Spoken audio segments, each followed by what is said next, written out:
নমস্কাৰ এই মুহূৰ্তত আহি পৰিছে ৰাতিপুৱাৰ কেইবাটাও গুৰুত্বপূৰ্ণ খবৰ আজি 23 জুলাই অসমৰ লগতে ভাৰতৰ বিভিন্ন প্ৰান্তৰ পৰা ৰাতিপুৱাৰ কেইবাটাও খবৰ আহি পৰিছে এই মুহূৰ্তত জনাই আছো এটা গুৰুত্বপূৰ্ণ খবৰ পশ্চিমবংগৰ বিধানসভাৰ পৰা চুচুৰাই লৈ যোৱা হল টিএমচিৰ বিধায়ক কুণাল ঘোষক অধ্যক্ষৰ নিৰ্দেশক অমান্য কৰাৰ অভিযোগত মাৰ্চাল লগাই উলিয়াই দিয়া হল টিএমচিৰ বিধায়কগৰাকীক পশ্চিমবংগৰ বিধানসভাৰ পৰা চুচুৰাই লৈ যোৱা হৈছে তৃণমূল কংগ্ৰেছৰ বিধায়ক কুণাল ঘোষক কেন্দ্ৰীয় মন্ত্ৰী জেপি নড্ডা আৰু জিতেন্দ্ৰ সিঙেলৰ সুনাম ওৱংচুকৰ পত্ৰ যোৱা নিশা চিকিৎসালয়ত মুখ লগ কৰি মোৰ উপবাস শেষ কৰিবলৈ আহ্বান জনোৱাৰ বাবে ধন্যবাদ এইদৰে লিখিছে আমাৰ কথা বতৰাৰ সময়ত আপুনি মোক আশ্বস্ত কৰিছিল যে চৰকাৰে তলত উল্লেখ কৰা বিষয়সমূহক ইতিবাচকভাৱে বিবেচনা কৰিব যেনে পৰীক্ষাৰ প্ৰশ্ন কাকত ফাদিল হোৱাৰ পিছত প্ৰাণ যোৱা ছাত্ৰ ছাত্ৰীৰ পৰিয়ালক পৰ্যাপ্ত ক্ষতিপূৰণৰ প্ৰদান কৰা শিক্ষামন্ত্ৰীৰ পদত্যাগ বিবেচনাকে ধৰি জবাবদিহিতা নিশ্চিত কৰাৰ বাবে সংসদত অৰ্থপূৰ্ণ আলোচনা কৰা এনে ধৰণৰ আশ্বাস যদি দিয়ে তেন্তে মই এই আত্মবিশ্বাসেৰে মোৰ অনশনৰ অন্ত পেলাম অৱশ্য যদি এনে আশ্বাস নাপায় তেন্তে মই অনিৰ্দিষ্ট কাললৈ ৰোজা অব্যাহত ৰাখিবলৈ বাধ্য হ'ম লগতে আশা কৰিছো যে আন্দোলনটো দমন কৰিবলৈ পুনৰ আৰক্ষী শক্তিৰ অত্যাধিক ব্যৱহাৰৰ আশ্ৰয় লোৱা নহ'ব চৰকাৰৰ পৰা আশ্বাস পোৱাৰ পিছত শান্তিপূৰ্ণভাৱে প্ৰতিবাদ কৰা ছাত্ৰ ছাত্ৰীসকলক আন্দোলন বন্ধ কৰি চৰকাৰৰ সৈতে আলোচনা আৰম্ভ কৰিবলৈ আহ্বান জনাম এইদৰে কেন্দ্ৰীয় মন্ত্ৰী জেপি নড্ডা আৰু জিতেন্দ্ৰ সিঙলৈ সুনাম ওৱংচুকৰ বিশেষ পত্ৰ আগবাঢ়িছো পৰৱৰ্তী খবৰ কংগ্ৰেছ আৰু বিজেপি কৰ্মীৰ মাজত যুদ্ধ আৰম্ভ বিজেপি কাৰ্যালয় চৌহদ ঘেৰাও কৰি প্ৰতিবাদ সাব্যস্ত কৰিছে কংগ্ৰেছে হাতত লাঠি লৈ সন্মুখ সমৰত বিজেপি কংগ্ৰেছ কৰ্মী ঘটনাত বহু কৰ্মী আহত হোৱাৰ আশংকা প্ৰকাশ কৰা হৈছে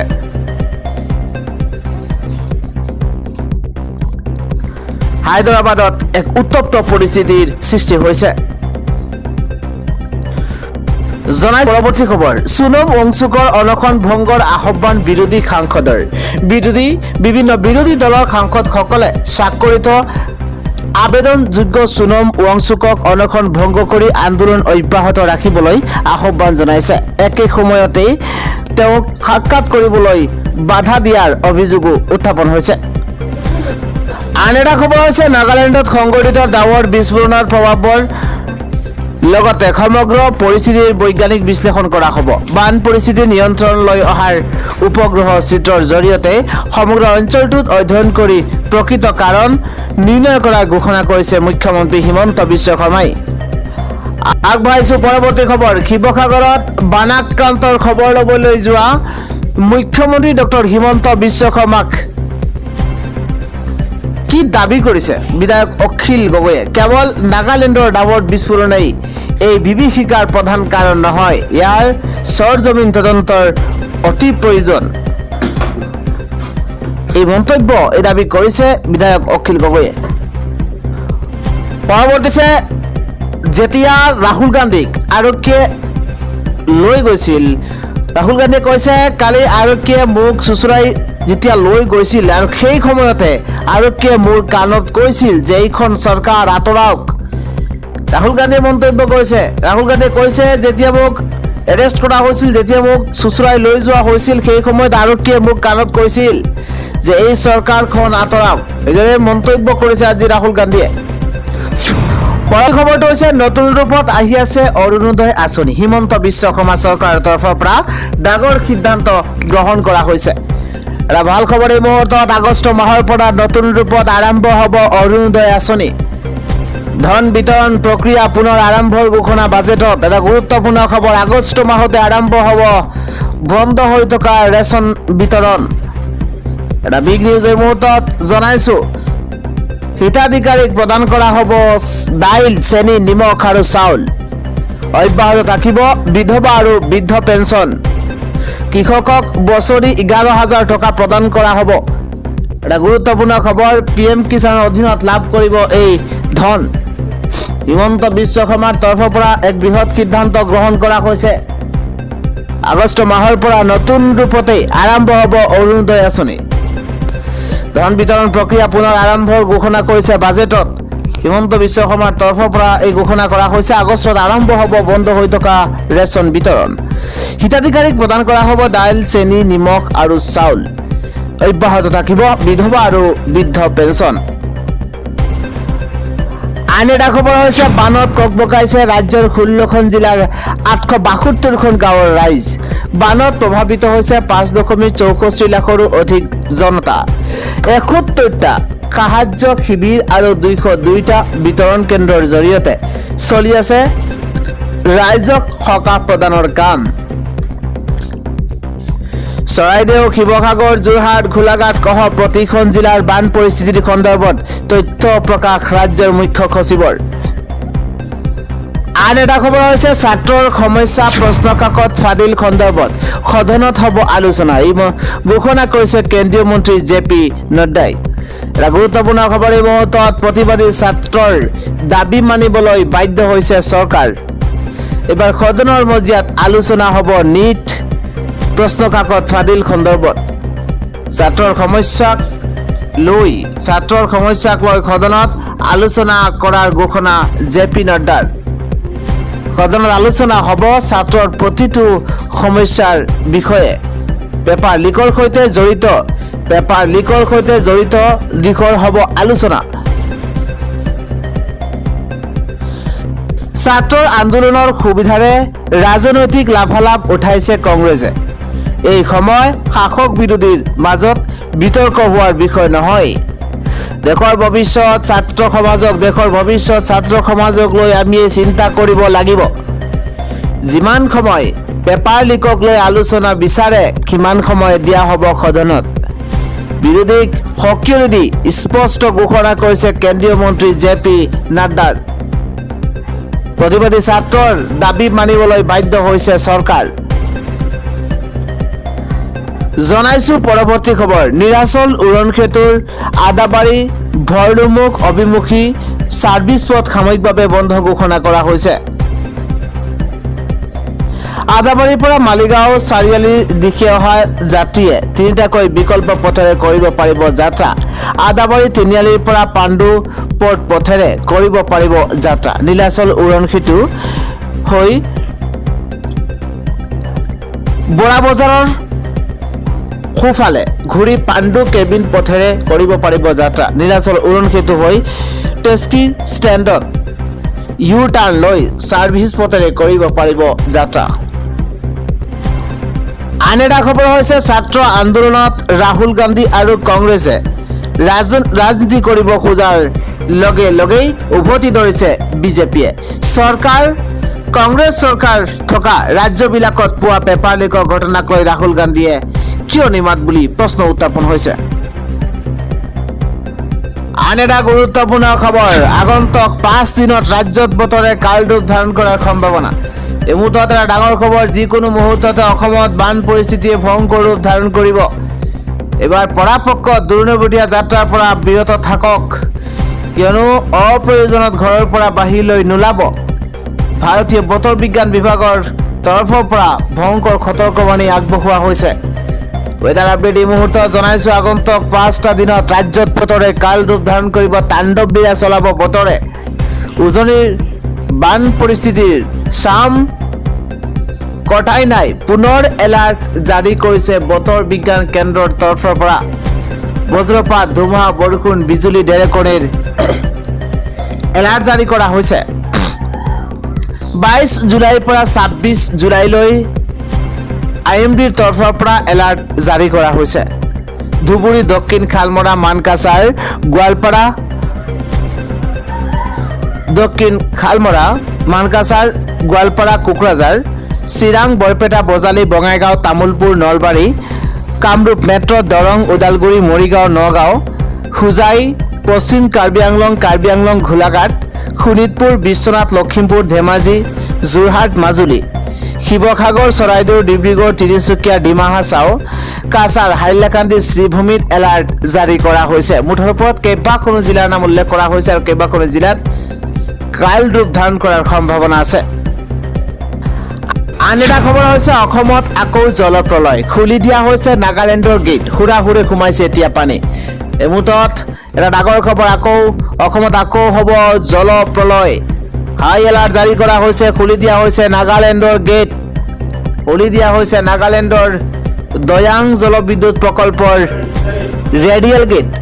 যিকোনো মুহূৰ্তত হ'ব পাৰে ভয়ংকৰ পৰিস্থিতি। দয়াং ধনশিৰি নদীৰ নামনি, কাষৰীয়া অঞ্চল জলমগ্ন হোৱাৰ আশংকা। এইবাৰ ৰাইজক সাৱধান হোৱাৰ সতৰ্কবাণী জাৰি কৰা হৈছে। দয়াং জলবিদ্যুৎ প্ৰকল্পৰ জলাশয়ত বৰষুণৰ বাবে বৃদ্ধি পাইছে পানী। ৰেডিঅ', টিভি আৰু চৰকাৰী বাতৰি নিয়মীয়াকৈ শুনাৰ আহ্বান জনোৱা হৈছে আৰু কোনো ধৰণৰ উৰা বাতৰি বিশ্বাস নকৰিব আৰু প্ৰচাৰো নকৰিব। শুকান খাদ্য, পানী, প্ৰয়োজনীয় ঔষধ, টৰ্চ লাইট, পাৱাৰ বেংক সহ মোবাইল ফোন, জৰুৰী নথিপত্ৰ, লগত ধন, এটা পানী নুসুমোৱা মোনাত সাজু ৰখাৰ আহ্বান জনোৱা হৈছে। খুলি দিয়া হৈছে নাগালেণ্ডৰ দয়াং জলবিদ্যুৎ প্ৰকল্পৰ ৰেডিয়েল গেট। জনাইছো পৰৱৰ্তী খবৰ, লাহোৱাল ঘোঁৰামৰাত গুলীচালনা, তিনিজন যুৱকক আক্ৰমণ, বিলাসী বাহনত অহা অচিনাক্ত দলৰ দুচকীয়া বাহনত তিনিজন যুৱক গৈ আছিল ডিব্ৰুগড়লৈ। ৰন্টু গগৈ নামৰ যুৱকজনৰ ভৰিত গুলী লাগিছে। দীপজ্যোতি গগৈ, মিঠু গগৈ গুৰুতৰভাৱে আঘাতপ্ৰাপ্ত হৈছে, আহত হৈছে। আক্ৰমণ কৰিয়েই ঘটনাস্থলীৰ পৰা পলায়ন কৰিছে বিলাসী বাহনে। আগবাঢ়িছো পৰৱৰ্তী খবৰ, আমি কেৱল মাত্ৰ আৰক্ষীৰ পোছাকহে পিন্ধিছো, মোদী চৰকাৰৰ লগত নাই। মোদী চৰকাৰক শাসনৰ পৰা আঁতৰাবলৈ ৰাহুল গান্ধীক কাণে কাণে কৈছিল আৰক্ষীয়ে। টানি টানি ৰাহুল গান্ধীক আটক কৰি চৰকাৰ সহাবলৈ আৰক্ষীয়ে আহ্বান কৰিছিল ৰাহুল গান্ধীক। এই বিস্ফোৰক দাবী উত্থাপন কৰিছে ৰাহুল গান্ধীয়ে। আন এটা খবৰ হৈছে দিল্লীত প্ৰতিবাদী ছাত্ৰৰ ওপৰত হোৱা প্ৰহাৰৰ পাছতে একশ্যনত ৰাহুল গান্ধী। মোদী চৰকাৰক তিনিটাকৈ চৰ্ত বান্ধি দিছে ৰাহুল গান্ধীয়ে। নৱ প্ৰজন্মৰ দাবী মানি ল'বই লাগিব মোদী চৰকাৰে। শান্তিৰে প্ৰতিবাদ কৰা ছাত্ৰক কিয় প্ৰহাৰ কৰা হ'ল? ছাত্ৰ সমাজৰ দাবীক ন্যায্য দাবী আখ্যাৰে তিনিটা চৰ্ত ৰাহুল গান্ধীৰ। প্ৰথম দাবী, পদত্যাগ কৰিব লাগিব শিক্ষামন্ত্ৰী ধৰ্মেন্দ্ৰ প্ৰধানে।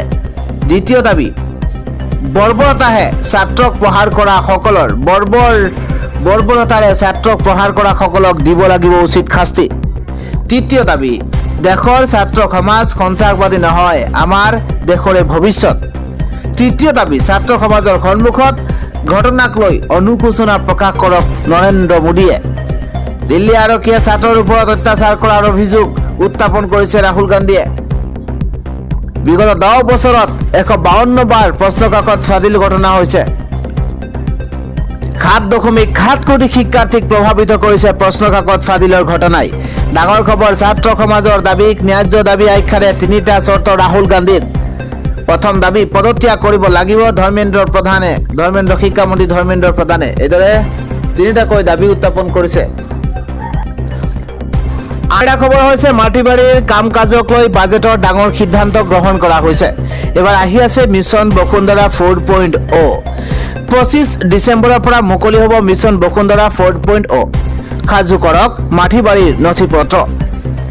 মাটিৰ নামজাৰিৰ পৰা ডিজিটেল জৰীপলৈকে সকলো কৰিব পাৰিব নিমিষতে। এবাৰ মিছন বসুন্ধৰা 4.0 চৰাঞ্চলৰ ডিজিটেল জৰীপ কৰিব পাৰিব। মাটিবাৰীৰ কাম কাজক লৈ বাজেটত ডাঙৰ সিদ্ধান্ত গ্ৰহণ কৰা হৈছে। প্ৰথমটো হৈছে দক্ষিণ ছিকিমৰ সুৰংগত বিস্ফোৰণ, বিষাক্ত গেছৰ বাবে ব্যাহত হৈছে উদ্ধাৰ কাৰ্য। দক্ষিণ ছিকিমৰ সমৰডুঙত থকা তিস্তা ষ্টেজ 6 জলবিদ্যুৎ প্ৰকল্পৰ নিৰ্মীয়মান সুৰংগত সংঘটিত মিথেন গেছ বিস্ফোৰণৰ ঘটনাত মৃতকৰ সংখ্যা 15 জনলৈ বৃদ্ধি পাইছে। দক্ষিণ ছিকিমৰ সমৰডুঙত থকা তিস্তা ষ্টেজ 6 জলবিদ্যুৎ প্ৰকল্পৰ নিৰ্মীয়মান সুৰংগত সংঘটিত মিথেন গেছ বিস্ফোৰণৰ ঘটনাত মৃতকৰ সংখ্যা 15 গৰাকীলৈ বৃদ্ধি পাইছে। বুধবাৰে উদ্ধাৰকাৰী দলে সুৰংগটোৰ ভিতৰৰ পৰা আৰু 3টা মৃতদেহ উদ্ধাৰ কৰিছে। তথ্য অনুসৰি এই ঘটনাত এতিয়াও প্ৰায় 10 গৰাকী লোক নিৰুদ্দেশ হৈ আছে। বিশেষ শ্বাস-প্ৰশ্বাস সঁজুলি লৈ আবদ্ধ হৈ থকা লোকসকলৰ সন্ধানত ভিতৰলৈ যোৱা উদ্ধাৰকাৰী দলে সুৰংগটোৰ অৱস্থা অত্যন্ত শোচনীয় বুলি উল্লেখ কৰে। ভিতৰ ভাগ সম্পূৰ্ণ অন্ধকাৰ, অতিশয় উত্তপ্ত, বিষাক্ত গেছেৰে ভৰপূৰ আৰু বোকাময় হৈ পৰিছে। কো ইণ্ডিয়া লিমিটেডৰ উদ্ধাৰকাৰী দলৰ এজন সদস্যই কয়, ভিতৰৰ অৱস্থা অতি ভয়াৱহ। সুৰংগটোৰ বিষাক্ত মিথেন আৰু কাৰ্বন মনক্সাইড গেছেৰে ভৰি পৰিছে। মজিয়া প্ৰচুৰ বোকাময় হৈ পৰাৰ বাবে আমাৰ ভৰি ঘনে ঘনে পিছলি খাই পৰিছিল। উল্লেখযোগ্য যে সোমবাৰে বিয়লি দক্ষিণ ছিকিমৰ খিবাৰ্নিস্থিত বাৰাজ আৰু তাৰখোলাৰ পাৱাৰ হাউচক সংযোগ কৰাৰ 15 কিলোমিটাৰ দৈৰ্ঘ্যৰ সুৰংগটোৰ আদিত্য 3 নামৰ অংশটোত মিথেন গেছৰ বিস্ফোৰণ ঘটিছে আৰু সেই সময়ত তাত কমেও 25জন শ্ৰমিকে কৰ্মৰত অৱস্থাত আছিল।